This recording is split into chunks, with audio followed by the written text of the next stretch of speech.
हाँ जी, chapter number 2 statistics, chapter का नाम है कलेक्शन ऑफ डेटा। इस चैप्टर में हमने ये सीखा कि कोई भी हमें इन्फॉर्मेशन चाहिए उसके लिए डेटा कैसे कलेक्ट किया जाए, उसके अलग अलग मेथड पढ़े, टेलीफोन करके, क्वेश्चनियर बनाकर, ईमेल करके, ओरल इन्वेस्टिगेशन करके, खुद ना करके, सेकेंडरी डेटा से लेकर के, ऐसे बहुत सारी वैरायटी पढ़ी। इसका मीनिंग समझ लिए।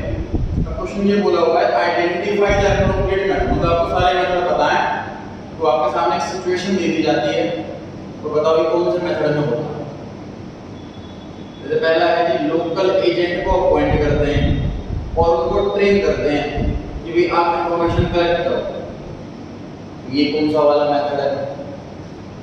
जैसे कि प्राइमरी डेटा में है डायरेक्ट पर्सनल इन्वेस्टिगेशन वाला मेथड है, या फिर इनडायरेक्ट ओरल इन्वेस्टिगेशन वाला मेथड है, या from local sources of correspondent वाला मेथड है, या फिर क्वेश्चनियर के अंदर mailing questionnaire method, enumerator questionnaire method, telephone interview method, या फिर सेकेंडरी डेटा का पब्लिश सोर्स और अनपब्लिश सोर्स। ये सारे मेथड्स हैं, इनमें से कौन सा मेथड है ये हमें ट्राई करना, कैसे करना, ये काम है इस क्वेश्चन। रांची आप ट्राई करें, पहले वाला कौन सा आंसर? फ्रॉम लोकल सोर्सेज और कॉरेस्पोंडेंट, ये वाला आंसर है जिसके अंदर क्योंकि इसमें लोकल पर्सन अपॉइंट किया जाता है वो डेटा कलेक्ट करके हमको देना है। Second point, investigator collects data by having direct contact with the informant and conduct the inquiry। Investigator खुद ही डायरेक्टली कांटेक्ट करता है और इंक्वायरी लेता है। जान के बताइए कौन सा आंसर लग रहा है आपको? डायरेक्ट पर्सनल इन्वेस्टिगेशन, बिल्कुल सही है। डायरेक्ट पर्सनल इन्वेस्टिगेशन से होता है कि खुद जाकर के पूछ के आता है।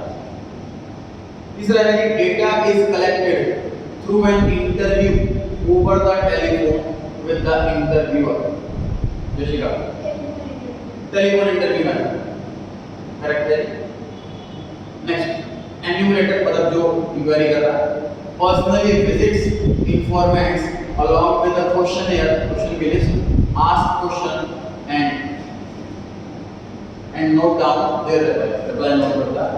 राइट, एन्यूमरेटर मेथड में एन्यूमरेटर खुद जाकर क्वेश्चनियर की लिस्ट लाके जाता है। मतलब देखो तीनों में फर्क क्या है? ईमेल करा पहले वाले में, तीसरे वाले में टेलीफोन करा और बीच वाले में खुद जाकर के पूछा।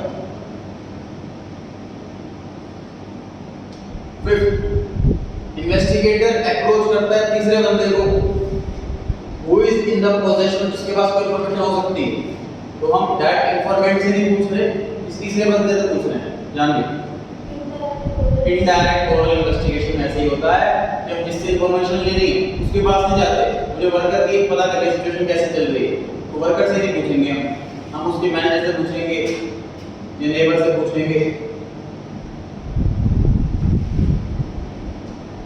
Investigator makes a questionnaire pertaining to field of investigation, questionnaire बनाता है, send it to the correspondent along with a letter, letter के साथ उनको भेज देता है। तो ये मेलिंग मेथड होते हैं, ईमेल करना मतलब हमें इंफॉर्मेशन भेजना।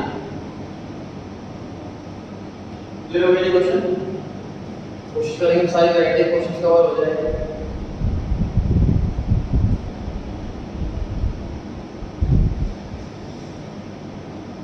अगले क्वेश्चन है कि बताओ ये जो 6 पॉइंट है तो 7 पॉइंट है, इनमें से सेंसस मेथड कौन सा और सैंपलिंग मेथड कौन सा डिवाइड करते हैं? सेंसस मेथड किसे कहते हैं बताइए? What is census method?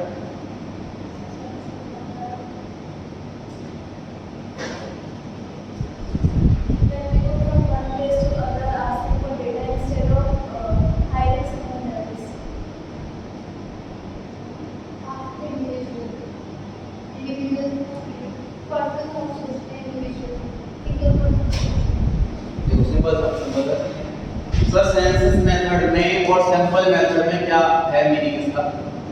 Census method में मैं हर एक आइटम से इंफॉर्मेशन लेता हूँ, सैंपलिंग में कुछ से, इतना फर्क है। मतलब आपको ये बोला जाए कि भाई दिल्ली की पॉपुलेशन पता लगाओ, तो आपके पास दो तरीके हैं, पहला तरीका, आप हर घर में जाओ पता करने के इसमें कितने लोग हैं। दूसरा तरीका कि आप सैंपल कलेक्ट करो। सैंपल का मतलब एक गली में 10 घर है, कोई भी 2 घर का पूछ लेता हूँ कितने लोग रहते हैं, उससे आइडिया लगाऊंगा पूरी गली में कितने रहते हैं। मान लो एक घर में 6 लोग और एक घर में 4 लोग, तो एवरेज 5 लोग हो गए, 50-10 घर है तो 50 लोग हो गए। इसी सैंपलिंग में तो सेंसस में हर घर में जाके पूछूंगा, ये मतलब समझ आ रही है बात, ध्यान रहेगा, माइंड फिट रहेगा। सेंसस में एग्जैक्ट एक इन्फॉर्मेशन लेना, सबसे किसी को नहीं छोड़ना, सबसे इन्फॉर्मेशन लेनी है।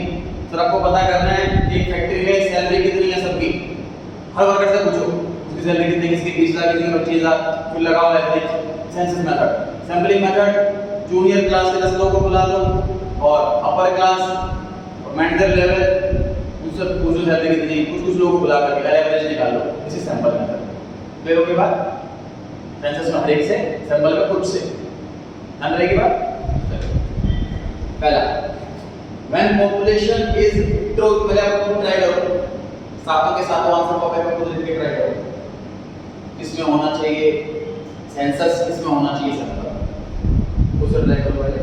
हेटेरोजेनियस मतलब डिफरेंट है, होमोजेनियस मतलब सेम होता है। होमोजेनियस मतलब सबके सब एक जैसे हैं, हेटेरोजेनियस सबके सब अलग है।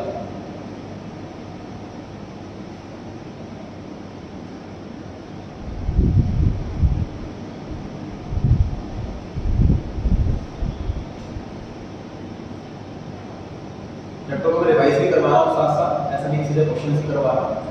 मेरा पर्पस है कुछ सारी वैरायटी कवर हो जाए, क्वेश्चन किस टाइप से आ सकता है एग्जाम में। अपना होमवर्क ध्यान रखना है, वो आपको नोट्स मिले तो उसके लास्ट के क्वेश्चन है आपको घर से करने हैं, 3 मार्क्स 4 मार्क्स 4 मार्क्स 5 मार्क्स सारे क्वेश्चन। चैप्टर कंप्लीट होती है, टेस्ट होगा इसका।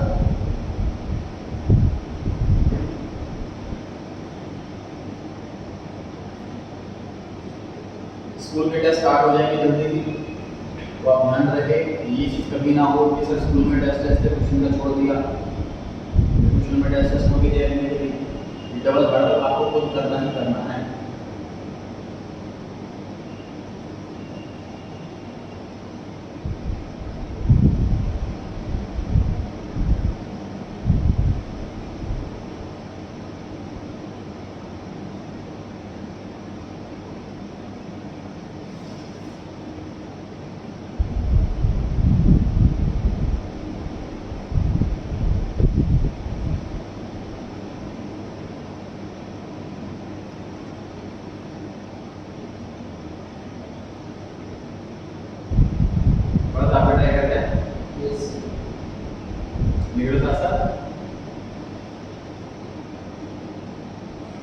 ये नियम मान लो कभी भी क्लास आपकी ऑफ होती है तो अगली क्लास में आने से पहले रिकॉर्डिंग जरूर देखनी है। हर चैप्टर कंप्लीट नहीं होता, हर एक क्लास इंटरलिंक होती है।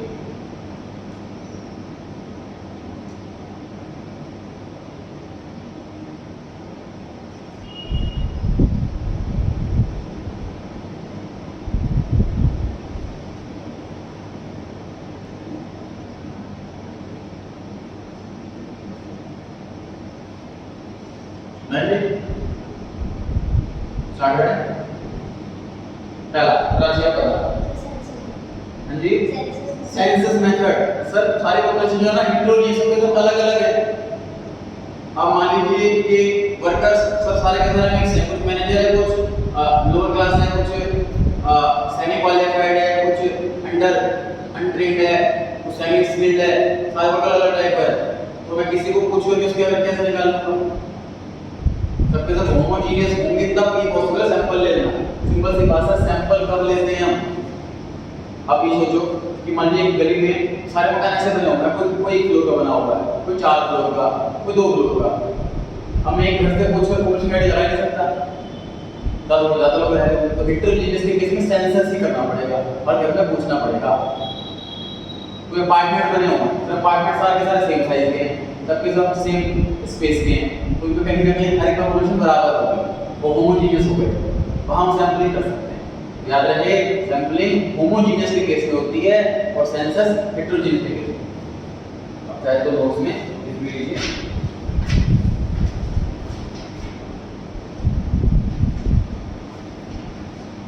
पेज नंबर 12 पर लिखा हुआ है सेंसस मेथड। ले लीजिए हेटेरोजेनियस।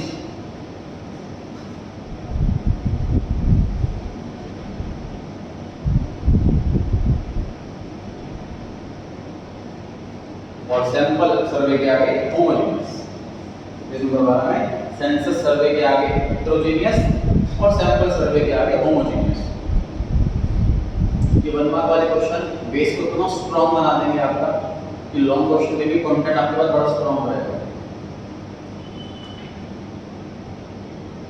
जानिए सेकंड पॉइंट, कंपैरेटिवली आसान होता है करना सेंसस के सैंपलिंग। बताइए तो सैंपलिंग सबसे आसान काम है, 10 की जगह 2 कर दो, बैठ लो बस। डेफिनेटली सैंपलिंग आसान वाला पूछा हुआ है। Third, under this results are less reliable and less accurate. Yashika कौन से में लग रहा है कि कम भरोसेमंद रहेगा? सैंपलिंग में सर कम भरोसेमंद, 10 में से 2 घर का अपने डेटा लिया है, कम भरोसेमंद है। 10 घर का लोगों का एक्यूरेट आया।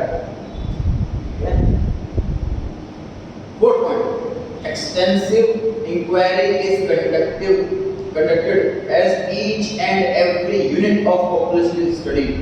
बहुत ज्यादा डिटेल में इंक्वायरी करनी पड़ती है, हर एक आइटम स्टडी कर रहे हैं। पर क्या लग रहा है?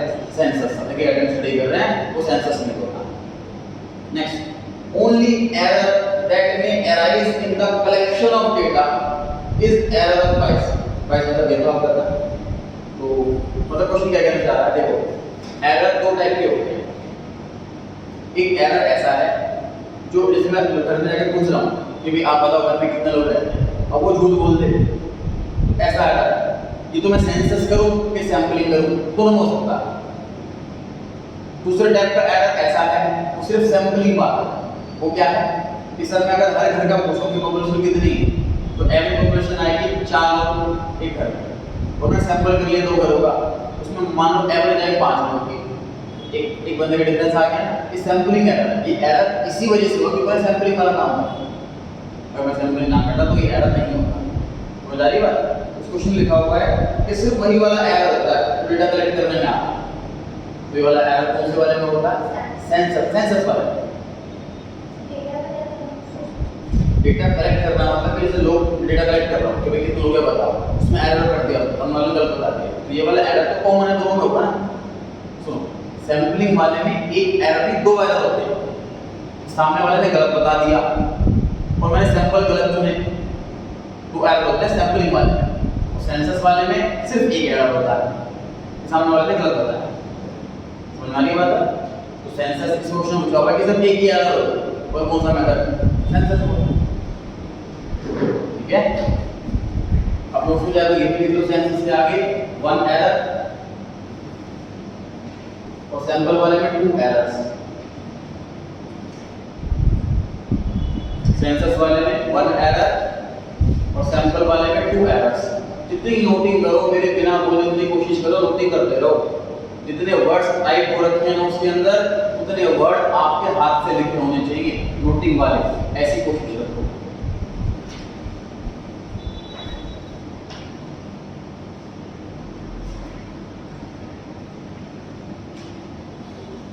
सिक्स पॉइंट जानने आपकी बारी है।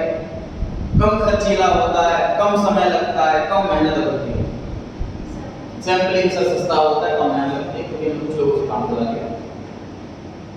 7 पॉइंट, ये शिका सारे के सारे होमोजेनियस सब एक जैसे हैं, क्या करें? कौन सा मेथड लगाएं? तब सैंपलिंग लगा सकते हैं। सारे के सारे एक जैसे हैं तो सैंपलिंग लगा सकते हैं।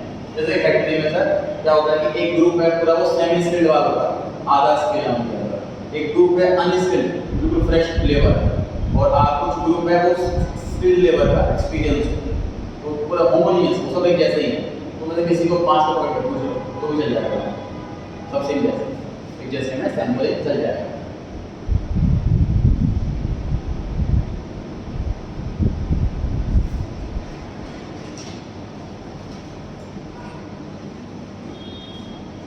अब ध्यान से देखो, ये क्वेश्चन किस टाइप का है कि आपको कहा गया है कि आप एक क्वेश्चनर रेडी करो। मान लीजिए आप फ्लिपकार्ट में जॉब कर रहे हो और आपको कहा है कि कस्टमर जो भी प्रोडक्ट परचेज करे तो आपको उसका फीडबैक लेना है। फीडबैक में आप उसको एक क्वेश्चन रेडी करके दोगे। क्वेश्चन के आंसर 4 होंगे। तो आपको खुद ही सोचना है कि क्या ऑप्शन है। जैसे कि पहला है कि जब आप एक नई ड्रेस खरीदते हो तो आप किन बातों का ध्यान रखते हो, ये क्वेश्चन आपको पूछना है और 4 ऑप्शन देने हैं। तो आपको खुद सोचना है वो कि आप क्या कलर ध्यान देते हो, ब्रांड का ध्यान रखते हो, प्राइसिंग का ध्यान रखते हो, फैशन का ध्यान रखते हो, लोकेशन का ध्यान रखते हो, डिस्काउंट का ध्यान रखते हो,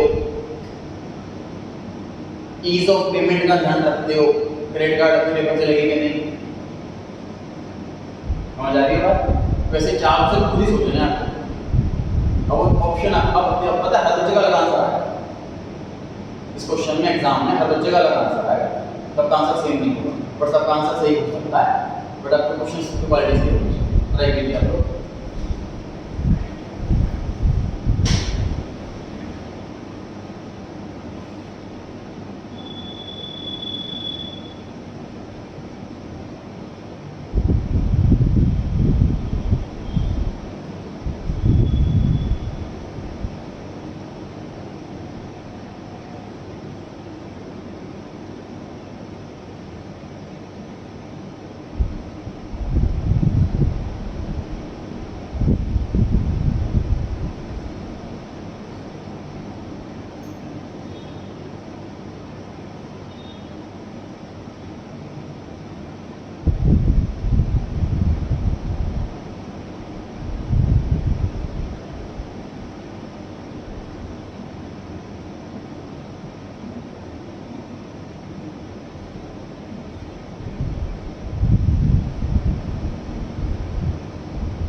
प्राची आप बताएं आपने क्या 4 ऑप्शन लिखे?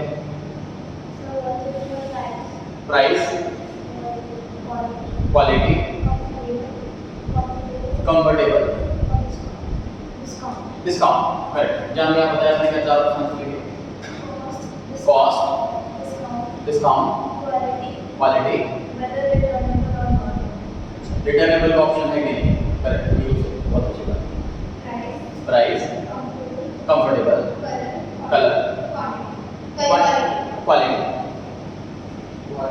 Quality, brand, price, ease of payment. बहुत अच्छा आंसर है, सभी आंसर सही है।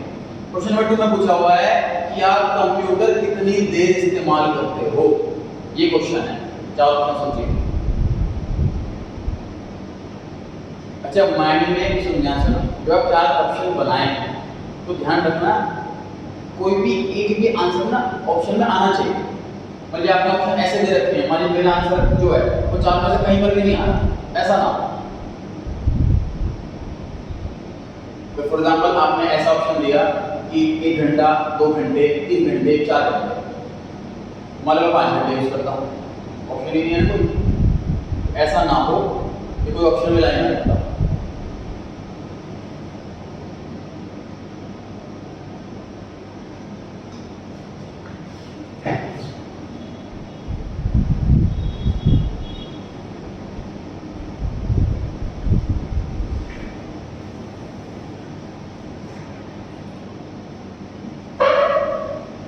इंटरेस्टिंग टॉपिक है।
अच्छा ट्राई करें, आप तन का ट्राई करें पहले तो। Option number A maximum half an hour, ठीक, between 1 to 3 hours, more than 3 hours, not at all. Number आपने लिखा max 30 minute, option B 1 to 3 hours, option C more than 3, option D not at all. अब मैं computer use करता हूँ 45 minute, मैं बताओ कहाँ टिक करूँ।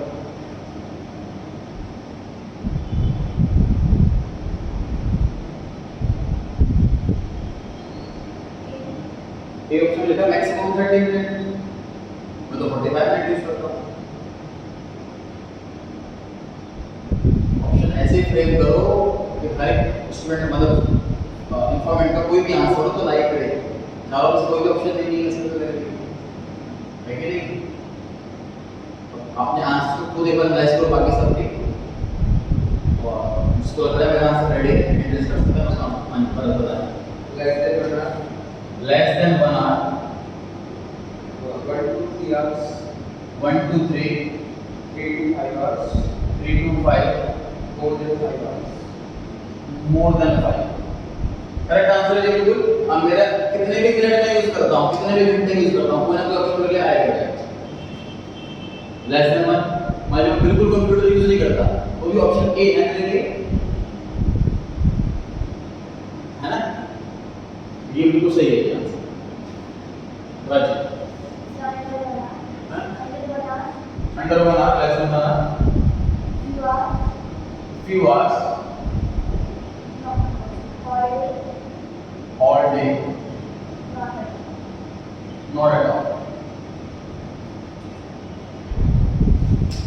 इसमें जो है ऑल डे वाला कहीं ना कहीं ऐसा आंसर हो गया जो शायद कोई भी टिक ना करे, कंप्यूटर अगर फुल डे यूज नहीं होगा कोई भी, इसमें ये वाला ऑप्शन की वजह से ये आंसर फ्रेमिंग में कहीं ना कहीं मिस्टेक लग रही है।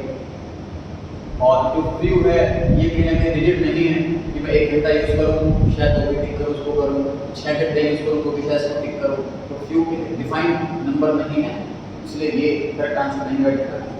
ये शिकायत बताया। हाँ जी, जो भी बताया जो लिखा बताओ।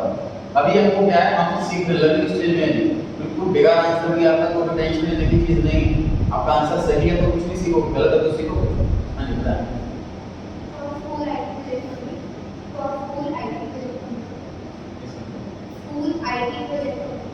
अच्छा, आपने पर्पस लिखा है, किस काम के लिए यूज करते हो?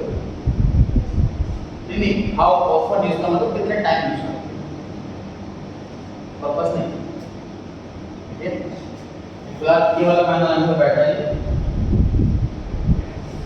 इसमें आप जैसे 1 2 3 तो वैसे ठीक ठाक है भाई। देखो जनरली क्या होता है, जनरली एक पर्सन कंप्यूटर अगर ऑफिस में भी यूज कर रहा है तो करीब 6 घंटे 8 घंटे यूज करता है, कोई 8 घंटे टोटल ऑफिस होता है उसका, उसमें लंच टाइम भी आता है, फुल टाइम भी नहीं होता, कुछ फाइल में कुछ लगा हुआ होगा, ठीक है। तो जनरली बंदा 4 से 6 घंटे के आसपास काम करता है, तो उन्हें वही एक क्राइटेरिया रखा हुआ है। तो ये वाला आंसर नोट कर लीजिए मैंने, तो इसमें आंसर करेक्ट नहीं है।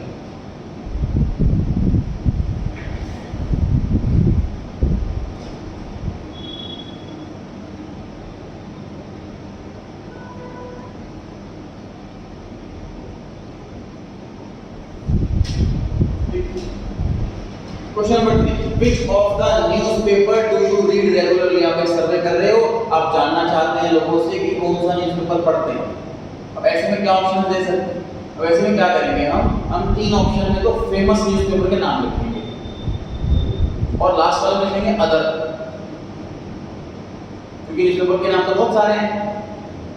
फॉर एग्जांपल आप किसी से पूछ लो कि आप ऑनलाइन शॉपिंग कौन सी वेबसाइट से करते हो, तो आप क्या करोगे, आप स्टार्टिंग में 3 ऑप्शन में फेमस वेबसाइट के नाम लिखो, उसके बाद अदर सेलेक्ट होगे, है कि नहीं। तो इसमें आंसर जैसे कि आप सबसे पहला ऑप्शन हिंदुस्तान टाइम्स, दूसरा ऑप्शन टाइम्स ऑफ इंडिया, तीसरा ऑप्शन पंजाब केसरी या इकोनॉमिक्स टाइम्स। अब इसमें देखो हमारी खुद ही मीनिंग है, हम किसको फेमस समझते हैं, कोई रूल तो है नहीं कि यही फेमस है। और लास्ट वाला बस ये लिख लीजिए आंसर। सर ई न्यूज़पेपर का क्या ई न्यूज़पेपर नहीं, इसमें ना हम मोड ऑफ रीडिंग न्यूज़पेपर नहीं पूछ रहे, जब ऑनलाइन पढ़ते हो कि आप ऑफलाइन पढ़ते हो, है ना। हम इसमें ब्रांड जानना चाहते हैं न्यूज़पेपर, क्वेश्चन को रेलेवेंस फॉर क्वेश्चन।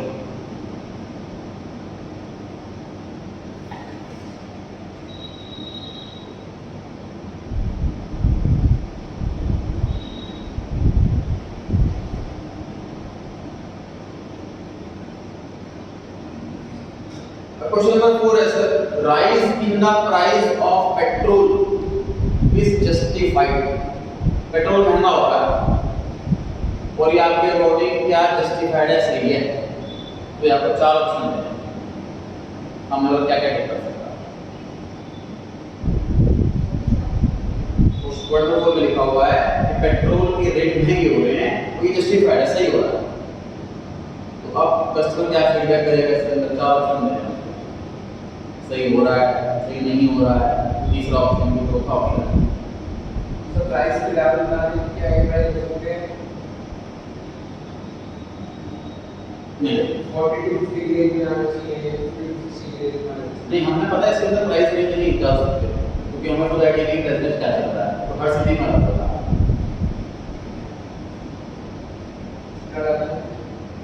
मतलब उसके अकॉर्डिंग सही है, गेस किया तो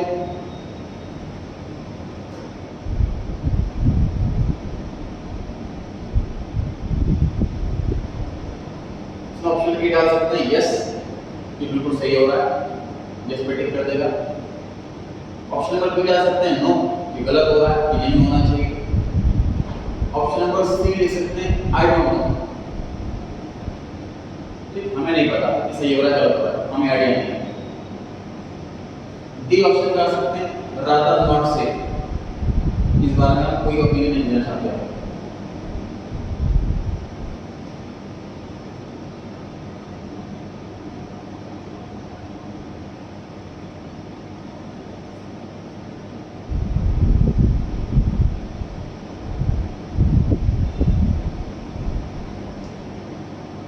सर्वे करके हमने पूछना है कस्टमर से कि आपकी मंथली इनकम कितनी है पूरी फैमिली में। तो आपको 4 स्लैब्स देने हैं ऐसे कि जहां भी इसकी इनकम हो वो पक्का लाई करे।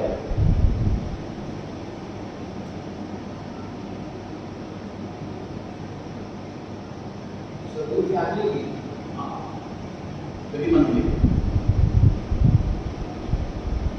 फैमिली में इन जनरल अर्निंग पर्सन एक ही होता है, इन जनरल ये जो माइंड लेके चलते हैं, ऐसा रेयर होता है कि 2 पर्सन। न्यूक्लियर फैमिली का सिस्टम है, जॉइंट फैमिली होती नहीं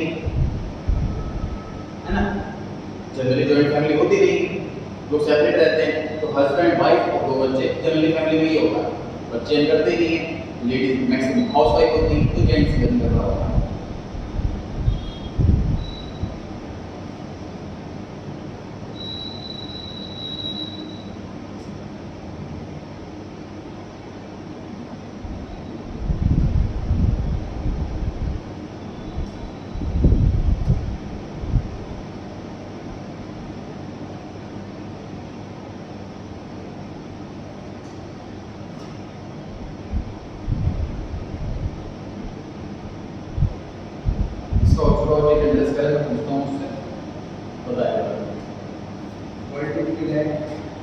option number A 1 2 3 lakh, option be less than 1 lakh, 1 lakh, 3 to 5 lakh, 3 to 5 lakh, more than 5 lakh. more than 5 lakh. चलिए और कोई answer?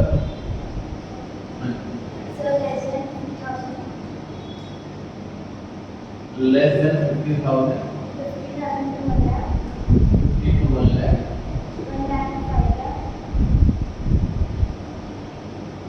1 to 5 lakh, more than 5 lakh।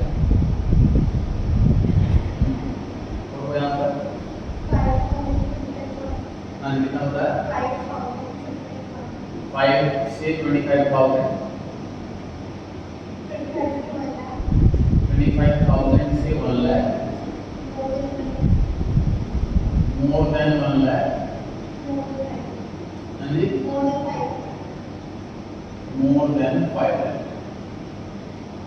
ध्यान दें 5,000 or less than 5,000. 5,000 और less, Between 5,000 to 8,000. 5 to 50, 15 to 15. हाँ जी 15. 15 है। Next 15 to 60,000. 15 to 60, More than 60. more than 60।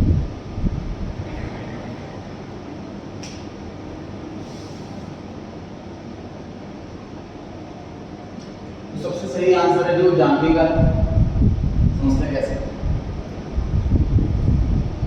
Sir 1 lakh से 3 लाख, 3 लाख से 5 लाख, इसमें भी 5 लाख पहुंच गए हैं।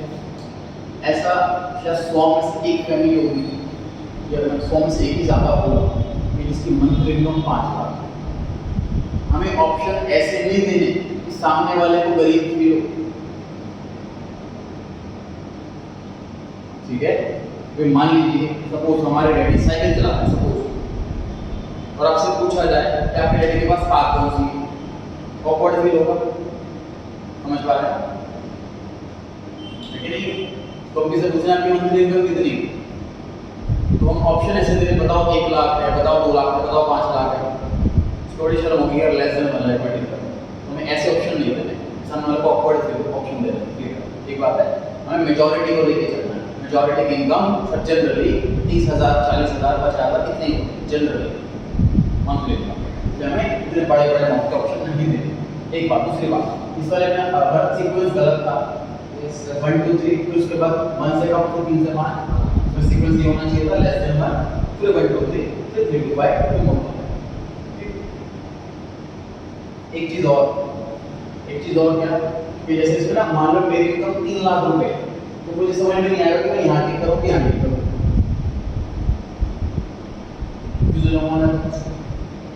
ठीक है? तो आप इस पे क्या कर सकते हो कि मोर देन 3 अप टू 5 ऐसा लिख दिया, या फिर ऐसा लिखा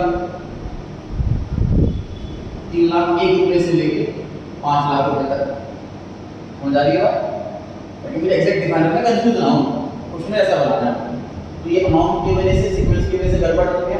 रांची आपके आंसर पे आते हैं लेस देन 50, 50 से 1, 1 से 5, यहाँ तक सही गलत था, ये 5 लाख हो जाता होगा, अगर बिल्कुल सही होगा। अब देखो ना इस वाले ऑप्शन में क्या होगा कि आपके 90% लोग यही टिक करेंगे, तो बेकार ही हो गया, उसको लगे सबसे कम इनकम दी है, ऐसा लगेगा। हमें ऐसा क्वेश्चन बनाना है कि लगभग सभी का आंसर आ रहा है। 5 से 25 मिनिमम 4,000 क्या करूँ, 8 करो, बताओ, गड़बड़ हो गया ना? ठीक है, हर एक ऑप्शन को जब बंदों को बैठना चाहिए, ऐसे ऑप्शन होते हैं।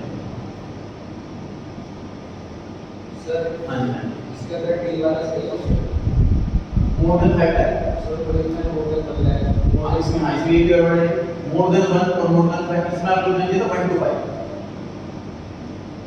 क्योंकि एवरेज चला के तो नंबर पे अप्लाई कर रहा हूँ, अप्लाई कर रहा हूँ, ठीक है? अच्छा, इस वाले में इसमें भी कमी क्या है कि मान लो वो छोटा अमाउंट हो गया, है ना? At present monthly income generally जब क्वेश्चन कर रहे हैं तो लेबर क्लास की नहीं करते, इनफैक्ट लेबर क्लास भी 20-25,000 प्लान करती है मंथली एट प्रेजेंट। रिक्शा वाले की इनकम महीने की 500 रुपए तो है, रोज की 500 रुपए लगता है, रिक्शा वाले की इनकम भी रोज की एटलीस्ट 500 रुपए, महीने की 15,000 रुपए, तो शायद इसमें फाइनल अमाउंट बहुत छोटा है, ठीक है?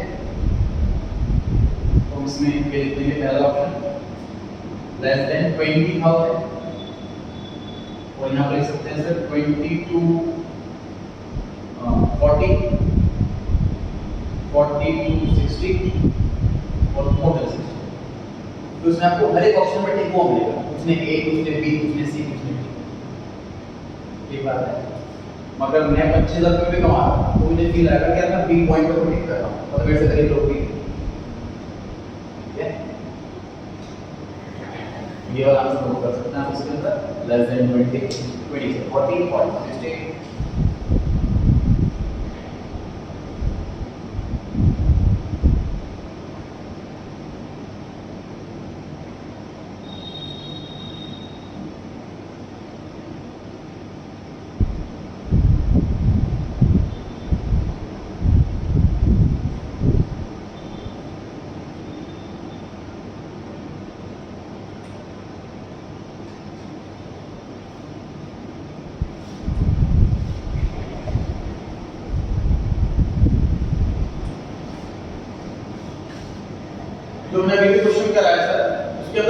दे रखा था और हमें 4 ऑप्शन सोचने थे। इस बार उल्टा है, इस बार ऑप्शंस पता है, क्वेश्चन सोचना। क्वेश्चन को मैंने लिखा है frame 5 two way questions. Two way का मतलब उसमें 2 ही रास्ते हैं, तो यस या नो। अब ऐसे क्वेश्चन सोचो, इसका आंसर या तो यस या नो में ही आएगा पक्का, कोई तीसरा आंसर बनेगा नहीं।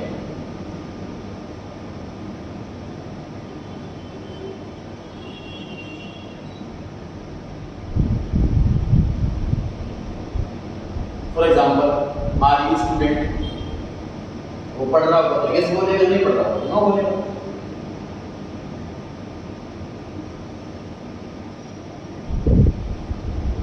पांच क्वेश्चन होते हैं आपको ऐसे, जो मैं आंसर ऑप्शन दूंगा वो आप आंसर में नोट कर सकते हो एक्स्ट्रा। फिर आपसे पूछूंगा तो आपके अलग 5 आंसर चाहिए खुद के, मुझे आप सबके खुद के अलग अलग 5 आंसर चाहिए। समझ पा रहे हैं? एग्जाम्पल और देता हूँ, आर यू इंडियन, यस या नो में आंसर आएगा। ऐसे कोई भी 5 क्वेश्चन सोचिए।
क्वेश्चन लिखने के बाद सोच लें कि आंसर सिर्फ यस या नो में होगा, सामने वाले के पास कोई तीसरा ऑप्शन हो ही ना, क्वेश्चन इसी टाइप का होना चाहिए।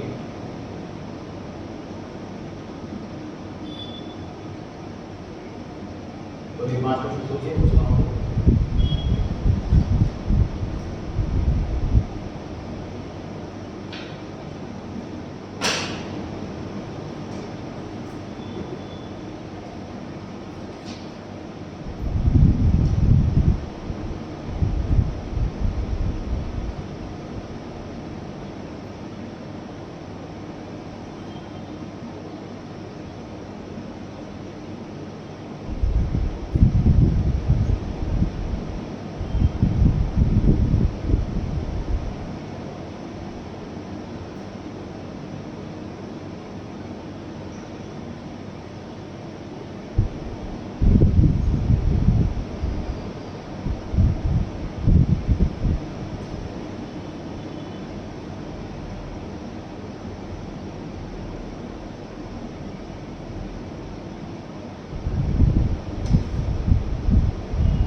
राजू भाई क्वेश्चन बताइए, सिर्फ एक question. Are you earning money, are you earning person, मतलब ऐसे क्वेश्चन कह सकते हैं। Are you an earning person, तो मतलब अर्निंग पर्सन होगा तो यस बोलेगा, अगर वो अर्न नहीं करता तो नो बोलेगा। बिल्कुल सही है। नन कोई क्वेश्चन है। Do you work under a primary sector, तो यस वर्क अपना काम करता तो यस, वरना नो। आगे तो यू रीड जिसको तो इसको पढ़ते हो तो यस, वरना बराबर। This bag is yours. Is this Bag is yours. Bag Bag is yours. अच्छा, इज इट योर्स, अच्छा अच्छा, मतलब कोई बैठा है, इज इट योर्स और नॉट। तो ये आपको स्पेसिफिक है, जैसे ना क्वेश्चन रेडी कर रहे हैं, क्वेश्चन में हम सर्वे में क्वेश्चन पूछने वाले हैं, तो हम सर्वे में ऐसा नहीं कि कोई आइटम लेकर के जाएंगे और सामने वाले से क्वेश्चन करेंगे कि आप ट्राई करेंगे, ये नहीं चल पाएगा क्वेश्चन, क्योंकि मैं सर्वे में पूछने क्वेश्चन आप ट्राई करें। I do you live in a joint family, ये क्वेश्चन है कि आप जॉइंट फैमिली में रहते हैं कि नहीं रहते, तो ये सौ का आंसर आ जाएगा। करेक्ट भी करते हैं आप साथ साथ। Do you have the nationality of India? अब nationality आपके पास है कि नहीं, तो ये क्वेश्चन है बिल्कुल सही है, कैसा होगा आंसर आएगा।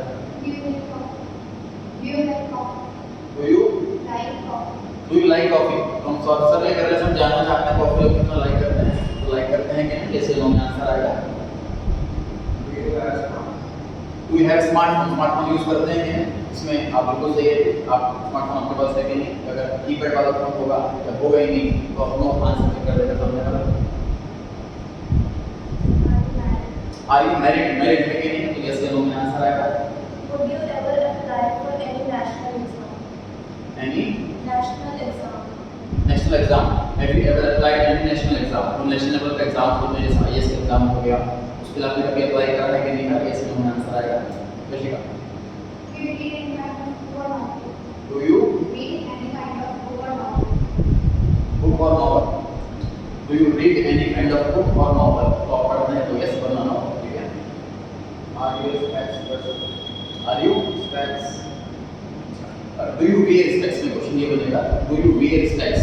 specs आप पहनते हैं कि नहीं पहनते, तो पहनते हैं तो यस वरना नो। स्पेक्टिकल्स में पूरा प्रॉपर टर्म यूज करेंगे शॉर्ट में। Do you live in a poor family? Do you live in a poor family?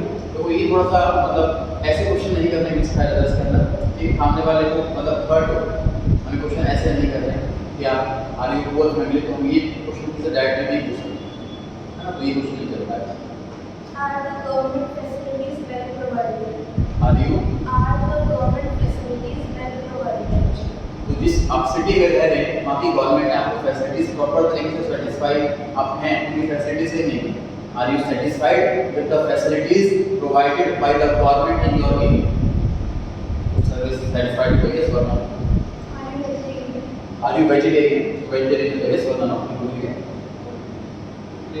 5 करने थे। So there is a great वाले it's your house. Do you maintain cleanliness and hygiene in your surroundings?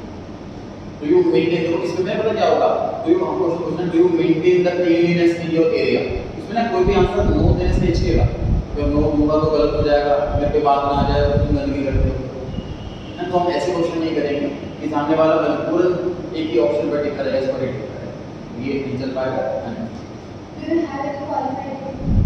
Do you have any qualified degree? इसकी जगह हम ना तो क्या होता है, अब हमें लोगों को ये नहीं पता कि क्वालिफाइड डिग्री पता नहीं कैसे कहते हैं, मैं तो 10th पास पता नहीं कि क्वालिफाइड है क्या, है ना, तो हम इसमें ये कर सकते हैं कि आर यू ग्रेजुएट, है ना, ऐसा क्वेश्चन कर सकते हैं इसके अंदर। और आप बहुत सालों में करते हैं, ऐसा लिख सकते हैं, do you own a house. Sir मैं इसको कुछ भी हाँ मना करेंगे तो नहीं इसमें पता क्या होता है, इंडिया में मेजॉरिटी लोग मैं कहूँगा शायद तो रेंट पर रहते हैं, ठीक, और मैंने भी बहुत सारे फॉर्म्स भरे हैं, जैसे सीए के ऑडिट भरते हैं और कभी और कंपनी बैंक ऑडिट के लिए फॉर्म भरते हैं, मुझे क्वेश्चन पूछा जाता है कि आपका खुद का घर है या रेंटेड, इसमें कोई शर्म वाली चीज़ नहीं है, पूछोगे ना आप गरीब हो या अमीर हो, ऐसा कोई क्वेश्चन पूछो बुरा लगेगा, है ना, लेकिन सामने वाला ये बैंक लोन देने से पहले पूछता है कि आपके पास घर खुद का है कि किराए का है, तो किराए का है तो उसको बैंक देने में हिचकेगा, खुद का हुआ तो मैंने अपनी मेडिकल पॉलिसी कराई और अपना टर्म इंश्योरेंस करवाया, उन्होंने पूछा कि आपका खुद का घर है कि रेंट का है, तो रेंट का होगा तो शायद ये भी रेंट पे क्वालिटी बर्डन है इस पे रेंट का, पता नहीं बर्डन 6-5 रुपये पॉलिसी प्रीमियम का, तो शायद कंपनी कैंसिल कर सकती है, खुद का घर है तो इसका रेंट का बर्डन नहीं, रेंट का बर्डन ना होने से क्या होता है कि इंसान में मान लीजिए कई बार क्या होता है कि काम बढ़ता भी अच्छा भी होता है, काम बुरा भी होता है, इसके पास खुद की दुकान है, खुद का मकान है, तो वो पूरे टाइम को छीन लेता है, तो खर्चे कम कर लेगा कि आमदनी कम हो रही है, घूमने नहीं जाते बाहर, एक्स्ट्रा चीज़ें नहीं खरीदेंगे, बाहर का खाना नहीं खाएंगे कुछ दिन, हर खर्च पर कटौती करेंगे, एसी नहीं चलाएंगे, चल जाएगा, लेकिन रेंट तो देना ही पड़ेगा, वो सर्वाइव नहीं कर पाता, तो do you own a house, ये बिल्कुल क्वेश्चन बन सकता है कि खुद का है कि नहीं, चांस बन जाता है। इसी और क्वेश्चन और बनाना हो बताओ।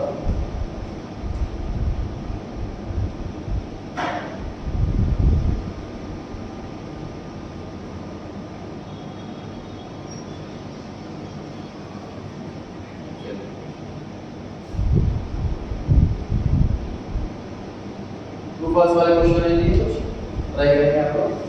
5 क्वेश्चन हैं। जिसका क्वेश्चन नंबर 2 में 5 आंसर क्या क्या लिखे हुए थे। Are you married, do you own a car, do you own a house, did you vote in the last election, do you smoke, have you ever been to any foreign country, कभी बाहर गए हो, India के बाहर गए हो या नहीं गए। कोई क्वेश्चन की लिमिट नहीं है क्या बस नहीं सकता। क्वेश्चन नंबर 3 मैं आपको रेक्टिफाई कर रहा हूं कि कैसा क्वेश्चन नहीं बन सकता है ना। ट्रू फॉल्स बताना है। 5 4 क्वेश्चन ट्राई कीजिए।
का आंसर हो गया। तो ये पहले वाला फॉल्स है जी। पहले वाले में लिखा हुआ है कि बहुत सारे सोर्स ऑफ डेटा करने के तरीके होते हैं, सिर्फ 2 ही होते हैं, प्राइमरी और सेकेंडरी। हां जी,